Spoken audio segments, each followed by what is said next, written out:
What's up, everybody? Welcome back to another Heroclix video.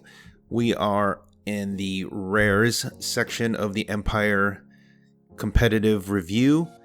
I have 6 figures here that I think are worth looking at, trying, whatever you want to call it. But let's get started. All right, the first one here is number 38, Kitty Pryde. She is 35 points, 5 clicks, with a trait that's did you forget about my phasing power? When Kitty Pryde uses phasing teleport until your next turn, she takes a maximum of 1 damage from the attacks, and she has a special foot power on all of her clicks. Electrical field disruption, phasing teleport. When Kitty Pryde uses it after resolutions, give an action token to each opposing character with the armor, robot, or vehicle keyword that you move through during the action. The main thing about her is just the rate of points to clicks to stats. She's 35 points with 5 clicks, with the potential to deal a lot of damage with her blades, with 18s and 17s with reflexes and super senses, and the trait that is a defensive trait where she only takes 1 damage from attacks. The main thing that she'll probably be used for, and I did miss this on the first review of the set with the commons and commons, is she has X-Men keyword, so she can be used as a swap option for X-Men teams. Of course, a lot of the sideline is going to be filled up now, but if the metagame is a lot of armor, robot, or vehicles, like in bronze, there's more of that there because there's characters like Split Lip, and then there's also more vehicles and robots like Tri-Sentinel. But if she is an option to use as a swap, she could also be used as a defensive piece, because if she goes through everyone, or she just goes up and ties them up, she's only going to be taking 1 damage with 18 reflexes and super senses. She'll be tough to deal with over the long run. So I think, aside from the swap option, 35 points, I know she doesn't have a movement attack, but man, if they can't get her off the map fairly quickly, she will be a problem with the blades and just being in their face. The next one, we have Deadpool, number 44. Of course, a lot of people have seen this already. He has 2-point values, but we're mainly going to look at the 40-point value because of the sideline active, as well as the ability to heal past the starting line at the 40-point dial. So he has a trait. To be honest, this is way overdue. Sideline active. When a friendly character of 75 points or more with the monster keyword is KO'd, after resolutions, you may generate Deadpool in his red starting line from your sideline in that character square. As usual, any character that has a sideline active trait that can be used basically on any team, almost any team, with little to no downside, is always a plus, always something you want to look at. And he has another trait. It's free once per game, generate a Jeff Bicenter, which has, I think, blades too. But when that Pog dies, he can use Steel Energy, Flurry, and he can heal past his starting line or something like that, which is already pretty amazing. But if you're going to be playing a monster team, say Blackheart at 75 points, and he dies, here comes Deadpool, comes in, he's going to have leadership, blades charge, and then he's going to be able to make a Jeff Bicenter. And the possibility to heal past the starting line. So even if and when Blackheart dies, which is a tough order, this guy will come in and they have to deal with this guy. Again, it's similar to like the Captain America Legacy and Black Panther, where it's almost like a Krakoan revival, but not really. So this guy should definitely be played on monster teams if they can meet that 75-point requirement, because it's just free, right? So this guy, definitely worth looking at. And if you just want to play him on the team, he is still a monster that can, do stuff. All right, the next one, we have a follow-up character. Madam Hydra, rare, number 42. Hydra team ability, 45 points. Hydra Soldier Spy, 6 clicks with great stats all around. Just on rate, right? 6 clicks for 45 points with all of those, similar to Kitty Pryde, but she's could be better for 10 more points because she has the follow-up trait, which is free once per turn for all characters with this follow-up trait. Make an attack using Madam Hydra's printed combat values, but only to target a single character hit with an attack made by another friendly character with the Hydra keyword. So it follows what Rocket Raccoon has, and I forget who the other one was. If the character has a Hydra keyword and they hit, then she can get a free attack with her 11 and 3 damage. And she has Leadership Outwit as a damage power. For 45 points, getting a free attack, poison, and then Mastermind Pen Blast in the back end with Leadership Outwit for 45 points. Like, that's the main thing. A lot of the characters now are getting lower, more efficient. You would never see a dial like this, just a couple years ago. 6 clicks with, 3 damage and basically out with the whole dial. Madam Hydra should definitely at least see some play if you're going to look at a soldier or Hydra team, because the follow-up, again, free attack is always something you want to look at, right? So the next one we have Scarlet Witch, number 43, 50 points, Avengers and Mystics team ability with Avengers, Brother Mutants, Detective, Mystical, X-Men keyword. She has improved targeting, hindering, and she has Rally 1, which is friendly attack rolls. When an opposing character within range and line of fire makes an attack, you may remove the rally die and replace a die in the attack roll with it. And she has Outwit Prob. Everything about her is amazing, right?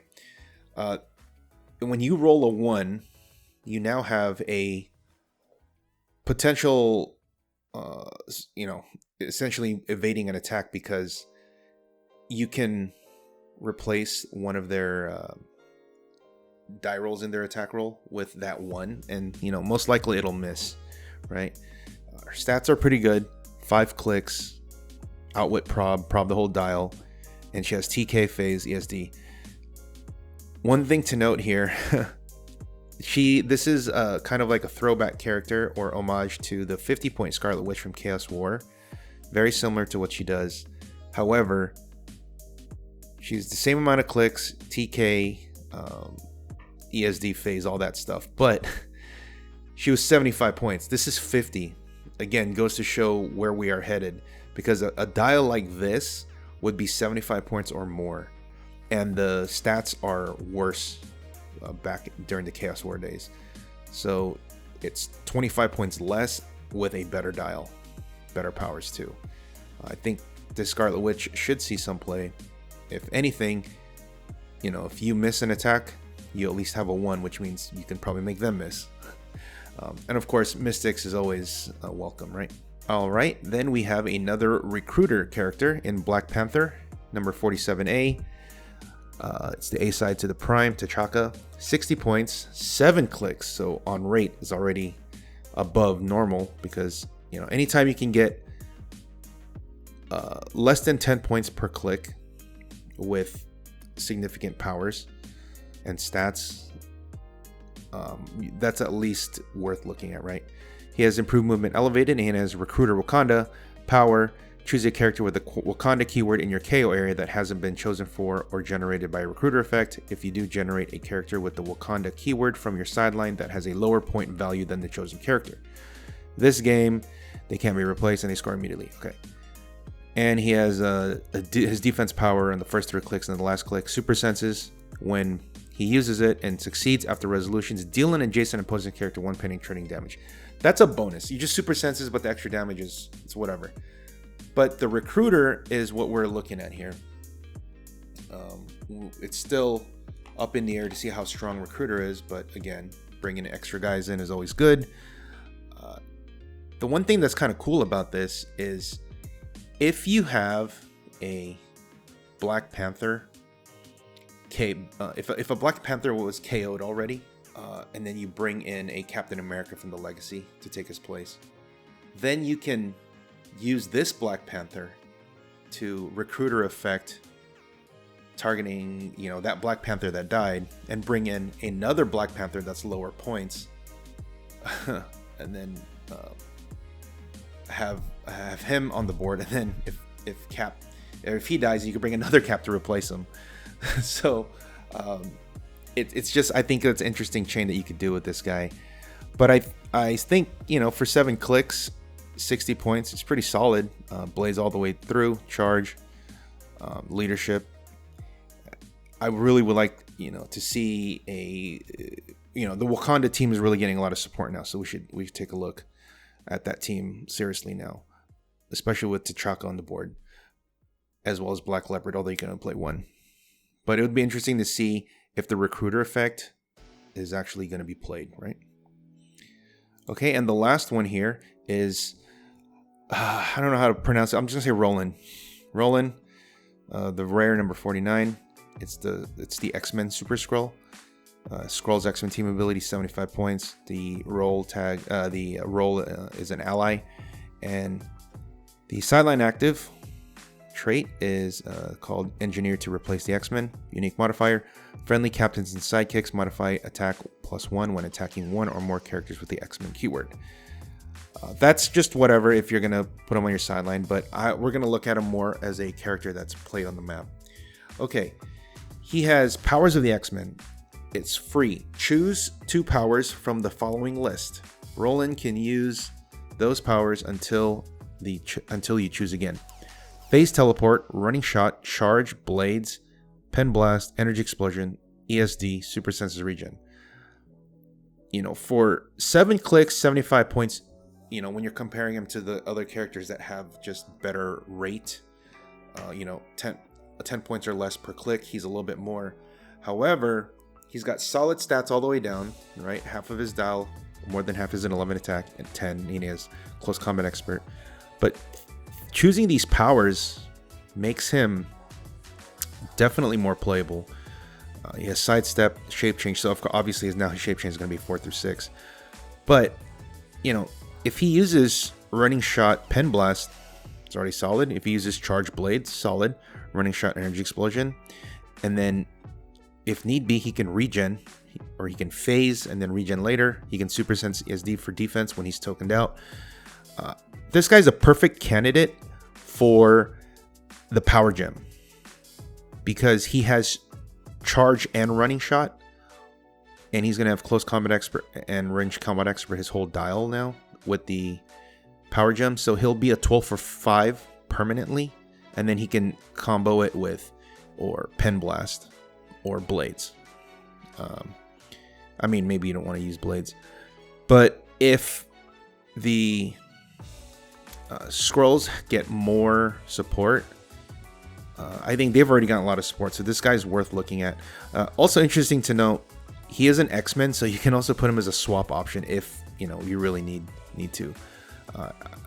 You know, the X-Men sideline's already going to be full, so maybe you don't do that, but main forcing this guy and putting something like that on him, or maybe even giving him exo specs, I don't know. But just anytime you can choose powers, free attacks, making new guys, and choosing a bunch of powers are like kind of like the gold standard when you're looking at a figure, on top of obviously stats and rate for the points.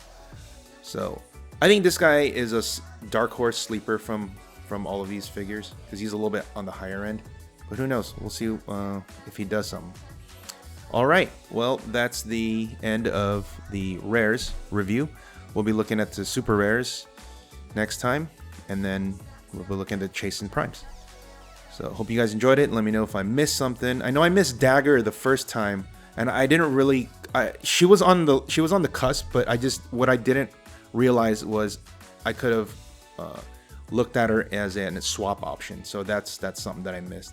So let me know if I missed anything here, what you think about the recruiter effect, if it's going to be any good, and if a piece like that Kitty Pryde as one of the best tie-up pieces you can play. You know, you're gonna have to hit her 5 times. All right, well, that's it. See you next time. Until next time, remember, only bad players blame the dice. See ya.